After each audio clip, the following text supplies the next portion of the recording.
Alright, today I'm going to be making a small desktop humidor out of some red oak that I've had laying around on the garage floor for about 3 years. And here I'm just going to break down this 8/4 red oak with my track saw, make it to some more manageable pieces.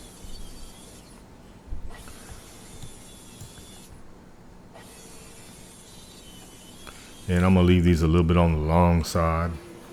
And right now I'm taking to the joiner and I'm flattening one face. Once I get the face flattened, I'm going to do one edge.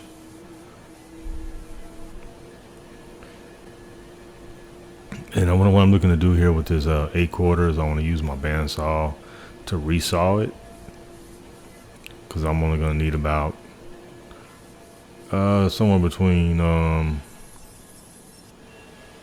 1/2 inch and 3/4 thickness. And then here I'm using this table saw to give me that other parallel edge. And since I'm going to use my bandsaw to resaw this, I'm getting a kind of a head start on it by using a table saw. And this way my blade won't have to go through the entire width, which I believe that's 10 inches, I believe. And this is a perfect example right here of having an extremely dull bandsaw blade. I should have just waited, got a new blade and done this, but I was impatient and went ahead and did it anyways. But if you're having trouble resawing and you're having to push it through like this, chances are you've got a very dull blade. Now I'm taking those resawed pieces and I'm breaking them down a little bit closer to the length that they actually are going to be. And I'm taking those rough edges off of the face that the bandsaw left behind, and got them all down to thickness. And now I'm cutting them down to the actual width that I need them. And I'm going to do on the box, I'm going to do half blind dovetails, and I'm just laying those dovetails out right now.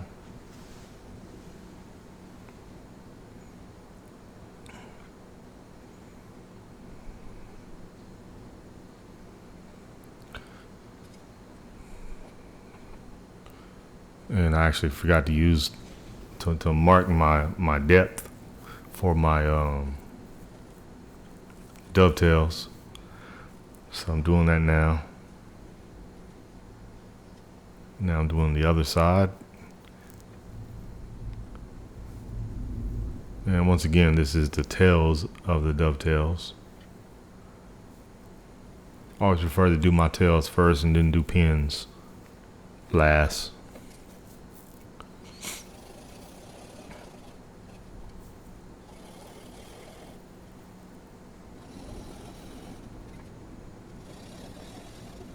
And I had to use my flush cut saw to cut these dovetails because my other saw was it's dull also. I do prefer the Chinese pull saws rather than the Western push saws.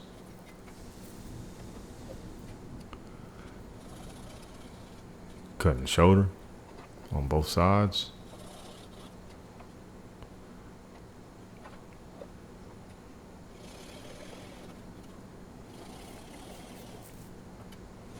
And instead of skipping ahead after doing just one side, I kind of want to do both sides on camera just so you can kind of see the amount of work that actually goes into it.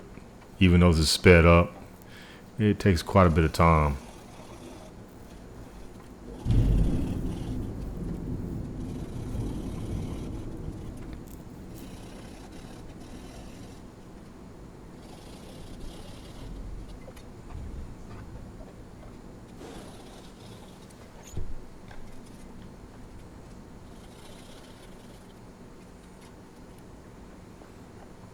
All right, so now I'm gonna get all the I'm gonna get all the waste out, and just using my chisel.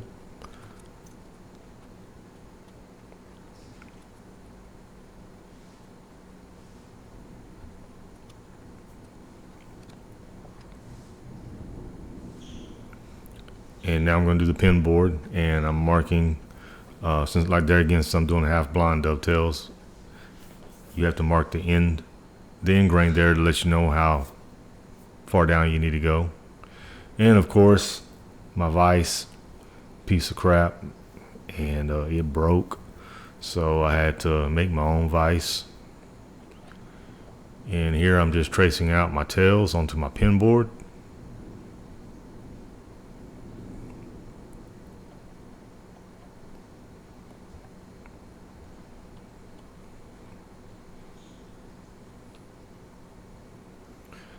And I grabbed a pencil here just to kind of highlight the lines so y'all possibly could see them a little bit better.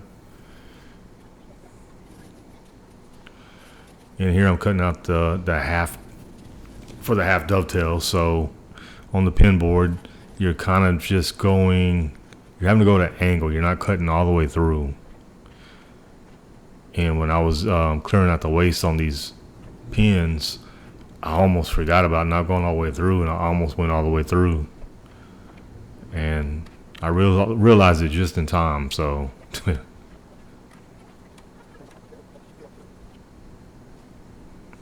And there's one of the pin boards finished up, and later on, got them all done, so I'm going to dry fit them together, see how everything's fitting.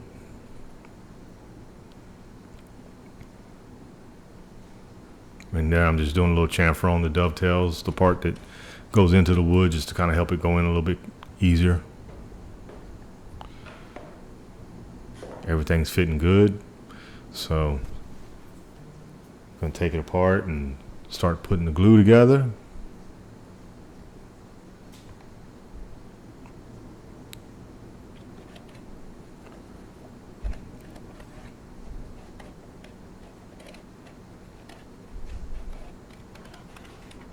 This is the other end.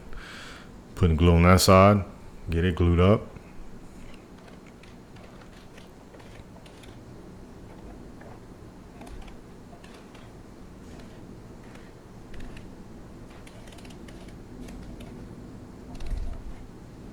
Checking for square. Everything's good. Put some clamps on, let the glue dry. And now I'm cutting the top and the bottom.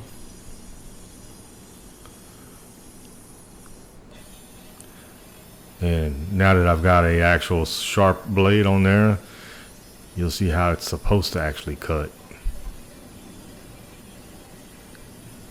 Now it just slides through like hot butter.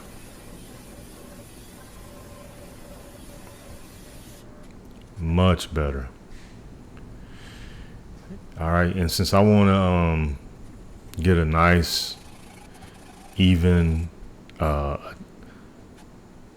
attachment of that board for the top and the bottom, what I did is I marked the edges with a pencil, and I put it on sandpaper that I had on a flat plywood board, and I just rubbed it back and forth till all the pencil marks are off, and that lets me know that it's flush all the way around.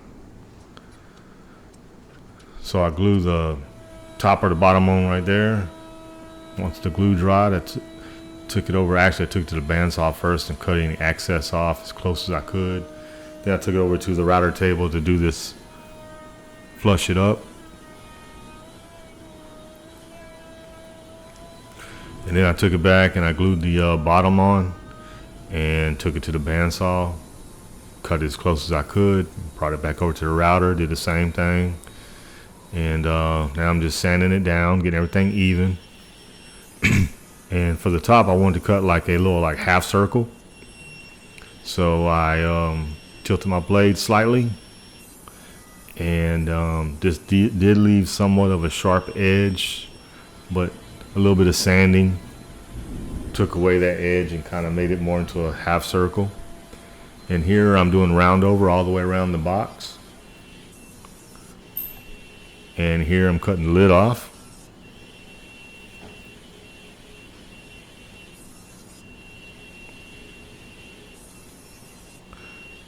Okay, and then I'm gonna come back over to that plywood and sandpaper. There again, just cleaning up any marks that were left from the table saw. Make sure it's all flush. And now I'm getting ready to make the inside cedar veneer pieces. So I'm taking this 8/4 Spanish cedar. I cut it in the middle, or I made, I think, pieces that were about 3/16 of an inch thick. And here I'm using double-sided tape to put them on a piece of plywood so I can run them through my planer.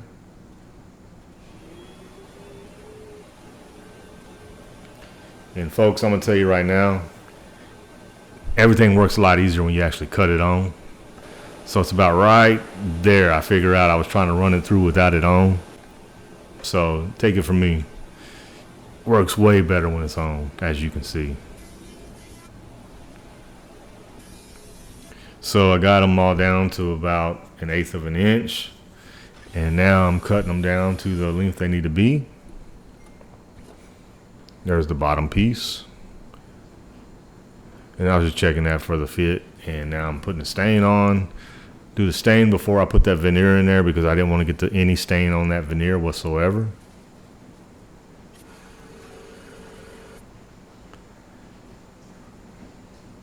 I want to say this was a chestnut stain that I was using. Here's the pieces of the veneers going inside, and I'm cutting it at a not quite a 45, probably closer to a 35-degree angle. And what that's going to help do is keep it a nice seal when the top goes on. And with that angle, it's not going to catch the edges of the lid. Glue those in, clamp them up. And this right here, I'm just putting some small pieces of Spanish cedar in at the bottom. So basically, once the cigar basket, the first cigar basket goes in there, it's not just sitting on the ground. There again, it'll have some airflow to it. And this is going to be the sides of the basket. We're going to glue those up, pin them together.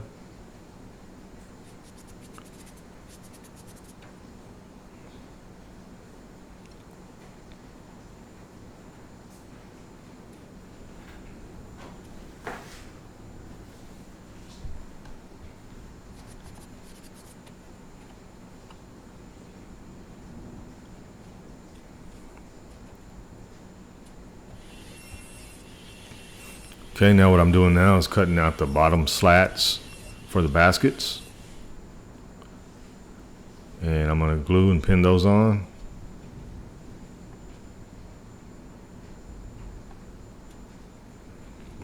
And these baskets were fairly simple. They were square. There was no angles to them or anything like that. And they slide right in. And now I'm going to mark for the hinges.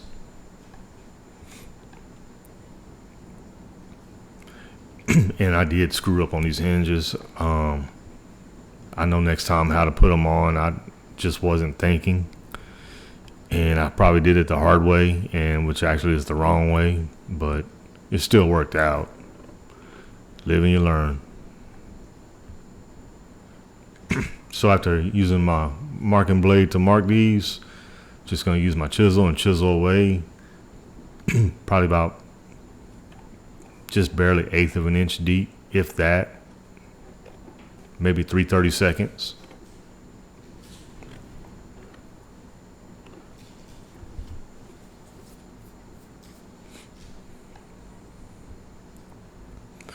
And now I'm just putting the lid back on top and then marking it with my marking knife so I know where to chisel out on the lid.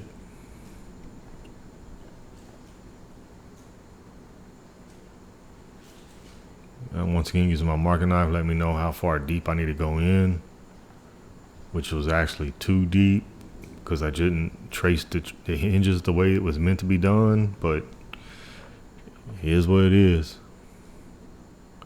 And I'm putting that clamp on there right now because since I'm chiseling along the long grain, that would split really easy. And now I'm using the one stainless steel screw that comes with these hinges because the other ones are brass. I use that to make all the holes because the brass ones will break fairly easy under any type of torsion. And I'm looking for center for this clasp. Once again, using that silver screw to get the threads into the holes. So got that on, and I decided for some reason to use tung oil on this. Anybody who knows the tung oil going on red oak, the red oak's got such open pores that this tung oil soaks it up. I mean, the red oak soaks that tung oil up, and it takes forever for it to dry because it just keeps on bleeding out of the pores. So it took a few days for that. And as you can see, I added a chain on there, so the way the lid wouldn't mess the hinges up. And now I'm just putting some paste wax on. I did not put any paste wax or tung oil inside the lid. I want to leave that bare. Didn't want to get into any of the cigars. And here goes the final product. I really like how it turned out. Hope y'all enjoyed the video.